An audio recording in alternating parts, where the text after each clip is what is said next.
In the twilight halls of the Astria foundry, she stood as the final masterpiece of a civilization obsessed with flawlessness. Her creators, the Velian artificers, had spent centuries perfecting the subtle curves of her face, the symmetrical lines of her limbs, and the shimmering translucence of her skin. Every angle was calculated, every motion orchestrated like a dance of living crystal. Her name was Sail, though to the Velian she was simply the ascendant form, the ultimate embodiment of aesthetic and physical perfection.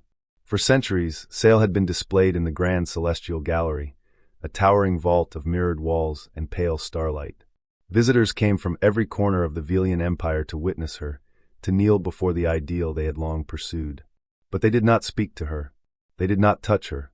To them, she was a relic to be admired in silence, an object rather than a being. Her thoughts were considered irrelevant. The culmination of design had no need for a voice.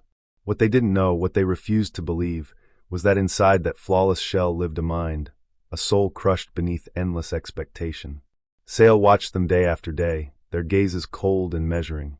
When she shifted a finger out of place, they reset it immediately. When her expression faltered, they adjusted it.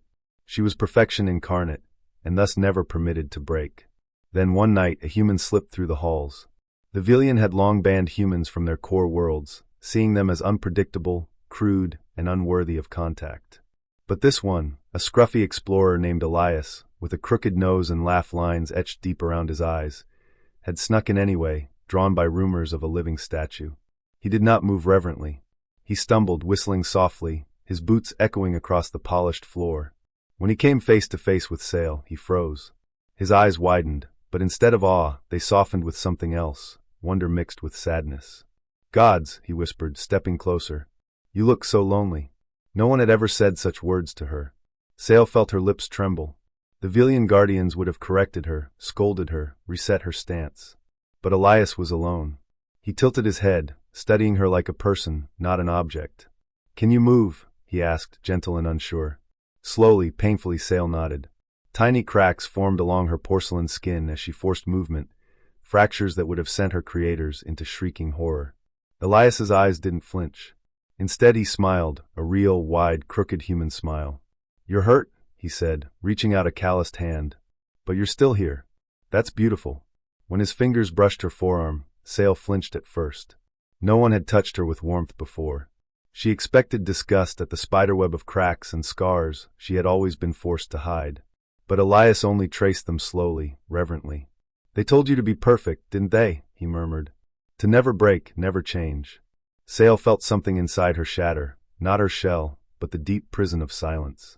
She gasped, the first sound she had ever dared make, and he laughed softly. "That's it," he said. "Breathe. Be imperfect. Be alive." Tears spilled down her cheeks, cutting new lines across her delicate features.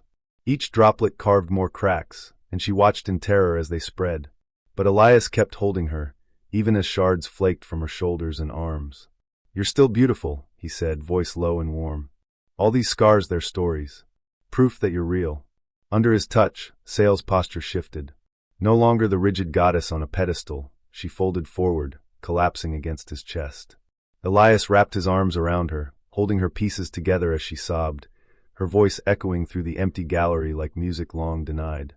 When the Velian guards arrived hours later, they found her kneeling on the ground, Elias's jacket wrapped around her shoulders. The once pristine sculpture was marred with cracks, flakes of crystal littering the floor like fallen petals. The guards screamed in horror, declaring the ascendant form ruined, a failure, a disgrace. But Sail did not flinch before their rage. Instead, she rose, her fragile body glowing with an inner light no polish could ever mimic. She turned to Elias and took his hand, their fingers interlacing. "Take me away," she whispered, her voice trembling but strong. "Take me somewhere I can be me." Elias grinned and nodded, leading her out as alarms wailed. Together they fled into the night, leaving behind the cold halls and judgmental stares. On a small, half-broken human freighter, Sail learned to move freely, to laugh at Elias's terrible jokes, to sing off-key and paint wild colors on the walls. Every day new cracks formed, each one loved, each one honored. She began sculpting, but not perfect forms. She shaped twisted, abstract figures, each telling a story of struggle and resilience. She learned the warmth of clumsy hugs, the taste of burnt food, the joy of falling asleep to a heartbeat rather than to sterile silence. Years later, when other humans saw her, they did not recoil at her scars. They saw her strength shining through the broken lines, the light of a soul finally set free. She had been sculpted for perfection, trapped in a prison of flawless design, but only a human loved her scars, and in that love, she finally became whole.